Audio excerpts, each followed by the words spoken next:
সুতরাং গোলামি তোমরা করবা মানুষের, আমরা মানুষের গোলামি মানতে পারি না, ঠিক না বেঠিক বলে?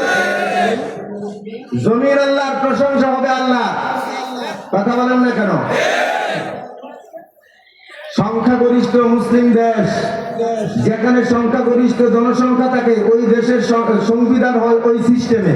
কথা বলেন না কেন?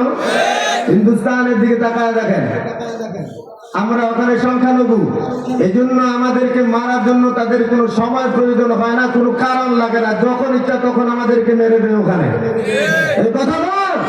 কিন্তু আমরা তো কোনোদিন মারি না। আমাদের বাসা বাড়িতে হিন্দু ভাইরা ভাড়া আছে না? কথা বলেন আছে না? নাই? ওরা সেখানে পূজা করে না, মূর্তি আছে না ঘরে, ওই আমরা কোনোদিন বিরোধিতা করেছি, তাদেরকে গালি দিছি? পাশাপাশি একই টেবিলে বসে খাওয়া দাওয়া করি, চা খাই, একসাথে কথা বলি, নিজেদের মুসলমান ভাইদের মতো সম্পর্ক রাখি, ঠিক না ঠিক বলেন? কিন্তু আমরা সামাজিক ভাবে তাদেরকে তাদের সম্মান যেটুকু দেওয়ার সেটুকু দেবো, কিন্তু তাদেরকে আমরা কখনো প্রভু মানতে পারি না। কথা বলেন ঠিক না? কোরআন এসেছে মানুষের অধিকার ফিরিয়ে দেওয়ার জন্য, ঠিক না ঠিক বলেন? তো মুহাম্মদুর রাসূলুল্লাহ প্রথম কালেমা কি বললেন?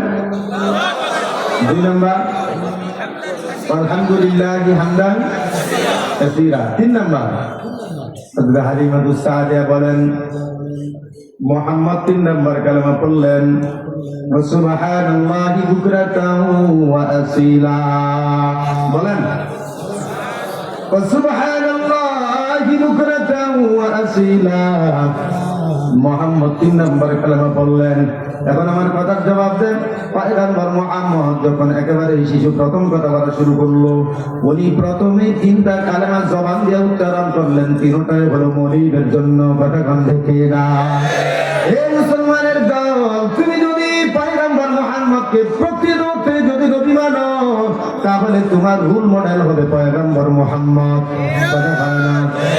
তুমি তার আদর্শ অনুযায়ী জীবন যাপন করবা।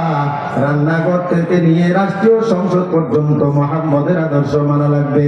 কিছু মানবা কিছু মানবা না, বলবা আমরা শরীয়তে বিশ্বাসী না। তোমার মতো কাপুরুষ মুসলমান দিয়া ইসলামের কোনো ফায়দা হয় না। তো ভাইরা, আল্লাহ পাক বলেন পয়গম্বর আপনাকে এমন একটা কিতাব দিলাম, যে কিতাব এমন ভাবে মানুষগুলোকে অন্ধকার থেকে টেনে টেনে আলোর দিকে নিয়ে আসে।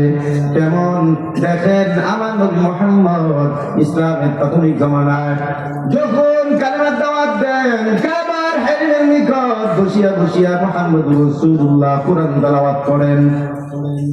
ঘরের মধ্যে যখন তেলাওয়াত করতেন, আবু জাহেল উতবা সাইবারা ঘরের কোনায় গিয়ে রাতের আধারে তেলাওয়াত শুনতো। তখন তারা মোটামুটি